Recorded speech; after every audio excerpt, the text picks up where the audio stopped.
Hello to everyone and welcome back for another episode in my shed.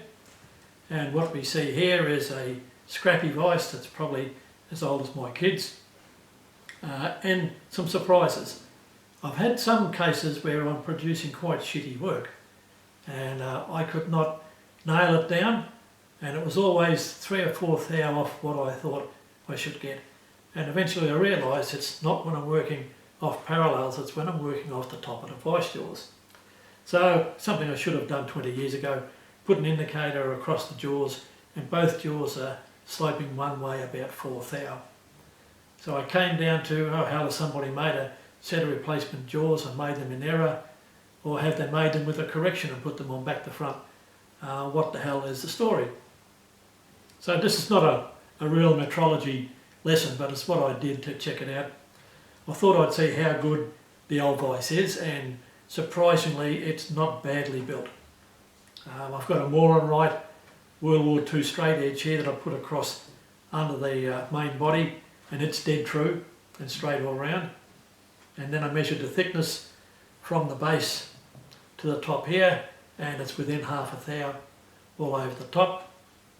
I checked the swivel base for flatness, and it's very, very flat both sides. Put a micrometer across it, and there's less than 1/10 of a thou difference anywhere around that you can mic it.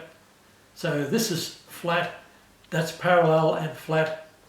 It's parallel and flat underneath, and that's parallel, and that's where I started to scratch my bloody head. What the hell's going on? So I've just assembled the jaw on the fixed side, left it a little bit loose and used a brass waddy to tap it down, and I got it within 1/2 thou, which I thought, well, that's better than 4. But then I thought the first time I'd take a copper hammer to work in the vise it might move, but I've tightened it up reasonably well. So we start to eliminate a few parts of this vise. And this is the disappointing part. Some person that calls himself a machinist has walloped this vise that bloody hard with a big hammer that there's a raised portion in here. Just enough to give you 3 to 4 thou on one jaw, and I suppose it could be that the previous owner thought if I can't get the jaws to be in tram, I'll make them parallel. Well, that was his decision, but ultimately, although the vise is worn, and it's worn up under the carriage by a couple of thou, I'm just going to scrape this little bit off here. That'll bring the top of the jaws back down to within about 1 thou. To me that's quite acceptable. Instead of 4 thou out, I'll be bloody 1/2 to 1 thou. This old girl is what I've been using on this rough surface plate to check things.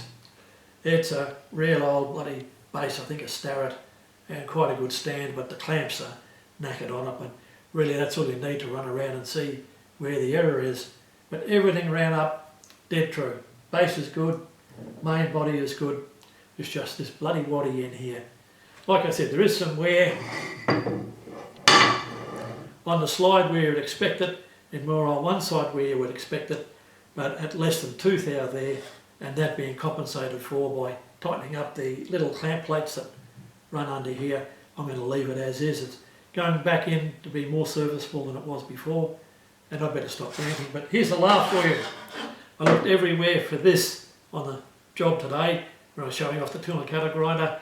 Couldn't find it, so I went and got one off the shelf, and when I took this to the tool and cutter grinder, guess where I found that one? That's life. Please like and subscribe. Get you back next week for a few more.